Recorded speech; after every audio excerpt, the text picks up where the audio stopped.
Hey, this is Pastor Ted Marshall. Good afternoon, good evening, good morning, whatever time you're going to be able to watch this. But something very interesting in the last several months has been happening. And the question is out there, are we alone? And I'll answer that question in a few minutes. But right now, as you know, a lot of scientists and a lot of people and a lot of files that we've been held and classified that people have not been able to get a hold of, reporters, investigators, people that are researching for books and so forth. And that, of course, is the UFO, or the unidentified flying objects, or UAPs, whatever called, the unidentified things that are out there. Quick story. In the Air Force, we heard a lot about it, and we knew of certain areas that were very restricted. And as security police, I can say this, that there are security policemen that saw things that were actually recorded. And there are videos and audios of the incidents that had happened. And amongst the security police, we talked about it, but we didn't talk about the other people. Let's start, first of all, and some of the things that is being released now, some of the information, and not only just the troves of information, but also video. And as they say, seeing is believing, correct? Have you ever seen something like this? And I will just simply answer from me, yes. That's all I'm going to say. But if you would, take a look. We'll take a look at some of the videos now, and then we'll talk about it after that. Tonight, newly released UFO files, like this one in Kazakhstan, a mysterious object lighting up the night sky. Other videos showing pulsing balls of light flying erratically and seeming to defy laws of physics. Some even appearing to fly in formations. Part of the Pentagon's release of more than 50 declassified videos and first-hand accounts following President Trump's directive to release government UFO files. Very bright particles or fragments or something. The files include audio of astronauts decades ago describing mysterious bright lights and particles. Yeah, there's a whole bunch of big ones on my window that are just bright. Looks like the 4th of July out Ron's window. And this report from last year. In an encounter that lasted over an hour, a U.S. intelligence officer reported oval-shaped orange orbs coming within 10 feet of a U.S. helicopter, splitting in two and speeding away, leaving military and intelligence professionals speechless. Other videos may have an explanation. Here, a U.S. F-16 fighter jet shoots down an object over Michigan's Lake Huron in 2023, the same day the Pentagon said it shot down a possible Chinese spy balloon over that lake. Experts tell us no video released so far proves any extraterrestrial visit. There's nothing in any of these that proves anything about alien life. All it shows you is that there's stuff in the sky that initially can't be explained. This was the Pentagon's second release of UFO files, and they're expected to roll out the next one in the coming weeks. Sam? We thank you for watching, and remember, stay updated on breaking news and top stories on the NBC News app or watch live on our YouTube channel. This morning, a trove of images showing decades of unidentified objects is sparking curiosity among starry-eyed enthusiasts. The Pentagon releasing photos, videos, and reports of some 400 unresolved UFO sightings from the past 80 years, including this infrared video from 2013, taken somewhere in the Middle East by the U.S. military. It appears to show a star-shaped object flying erratically and leaving a trail behind. And in this audio from 1965, astronaut Frank Borman can be heard documenting an unidentified object while aboard Gemini 7. Okay, we have several, looks like debris up there, actual sighting. NASA transcripts from 4 years later are also part of this release. Buzz Aldrin telling the government he saw a possible laser in space. And these images, taken from the Apollo 17 mission in 1972, show strange lights observed in space from the moon. Every Apollo mission has reported similar lights. There are these really cool snapshots of what it's like to be an astronaut, exploring new things for the first time, and then to see things that they at first couldn't explain. The Pentagon says this is the first of what will be several declassified document dumps about the unidentified object sightings at the direction of President Trump. The president now touts complete and maximum transparency, writing it's up to the public to decide for themselves what the hell is going on. These files released by the Pentagon do not give any solid evidence for life beyond Earth, for alien life in general. But that doesn't mean we aren't continuing the investigation and the search for life. Now, while this release gives a new way for people to view these files, a large portion of the incidents themselves have been publicly available, and many were taken from military bases, which tend to have a higher level of surveillance. So, with no certainty, Whit, the search and the speculation continues. Okay, my curiosity is piqued. Thank you very much. We appreciate it.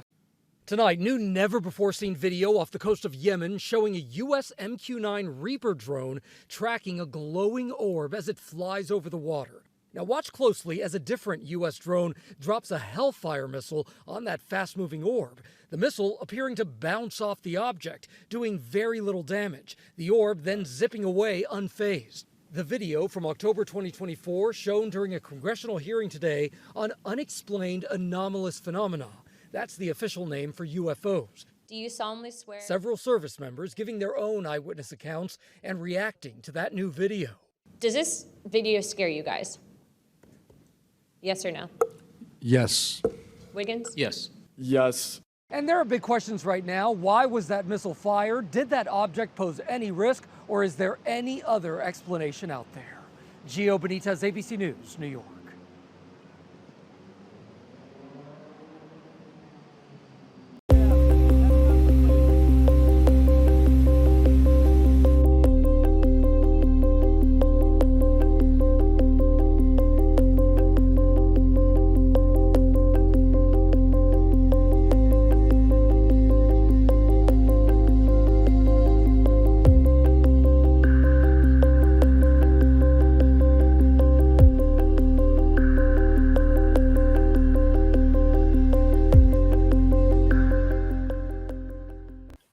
As you can see, there's a lot of information that's happening out there right now. And, you know,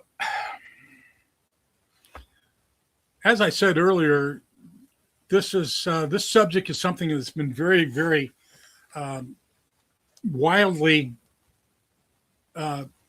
suppressed, I'm sorry, information, the real information about what's going on and what has happened. And I think that this is going to lead to a place where people aren't going to expect where it's going to lead. You understand that there is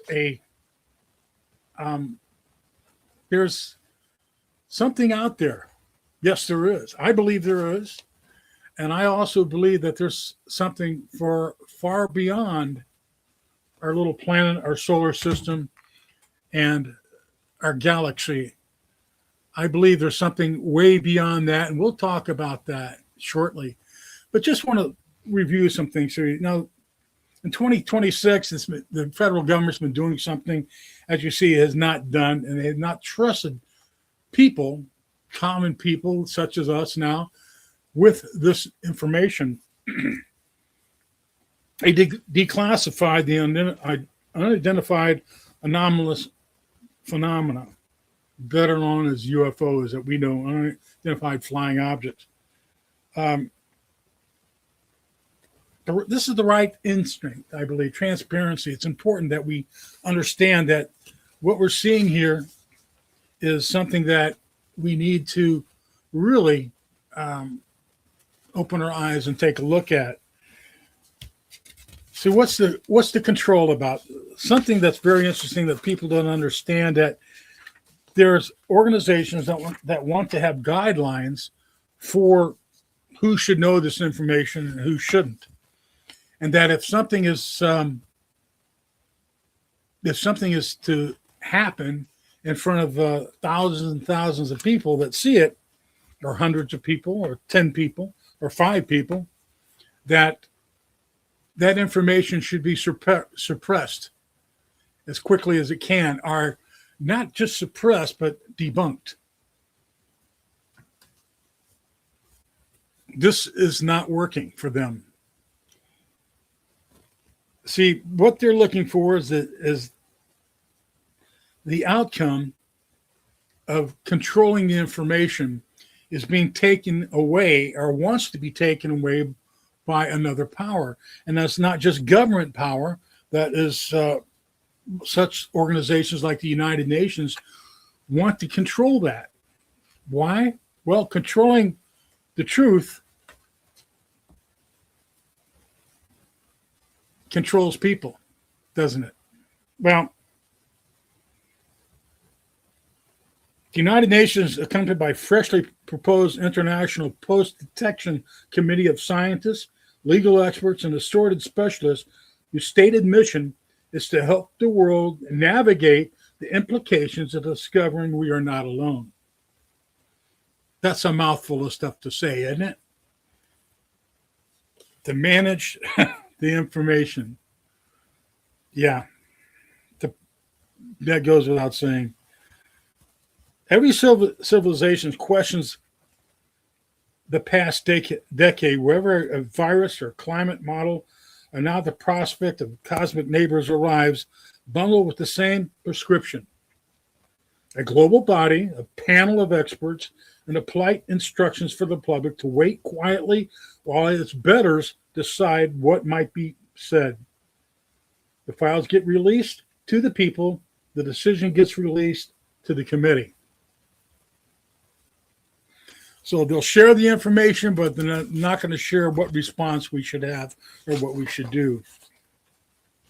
It's an old answer to an old question. There's something almost amusing about a room full of scientists, of secular scientists, telling us we are not alone in the universe. As an open question awaiting a radio telescope's verdict, the Christian has never believed humanity was not alone.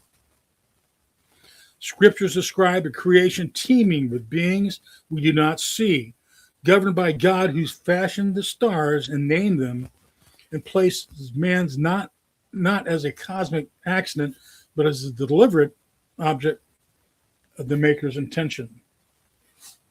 Let me read to you right from the Bible, where a lot of answers are. This is from my NIV study Bible that I use even back in seminary. If you would, you can turn with me to Psalm 8. Psalm 8, and we're going to be looking at verses 3 through 6. Actually, 3 through 8. We'll go 3 through 8. When I consider your heavens, the work of your fingers, the moon, the stars, which you have set in place, what is man that you are mindful of him? The Son of Man that you care for him.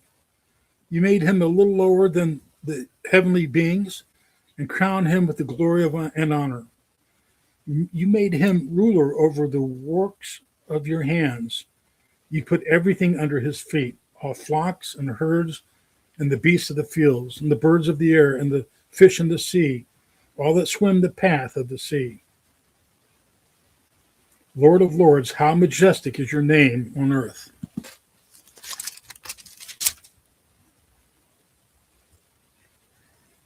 We are not alone. As Christians, we know this. We know that our God, the Creator, created the universe, created everything in it. And this we believe. It didn't happen just by chance. It happened by intelligent design. I'm reading a book now, and I'm going to be doing a report to you on this book, and it's about the differences between the sciences and the different sciences and how that relates from evolution and creation. Interesting book. See, I believe that God created the heavens and the earth. It tells us that. I believe the Bible tells the truth. What we need to understand is that we do not need to be quiet. We do not need to have the government give us permission to release the truth. Yeah, the truth is out there, and the truth is right here in our hearts as Christians. And as we say in the service, be advised, We need to share that truth. We need to keep that truth open. We do not need to suppress it. We do not need governments telling us that we cannot say it. This is Pastor Ted. Hope you enjoyed it. And we are not alone. That's the answer to the question. We have Jesus Christ.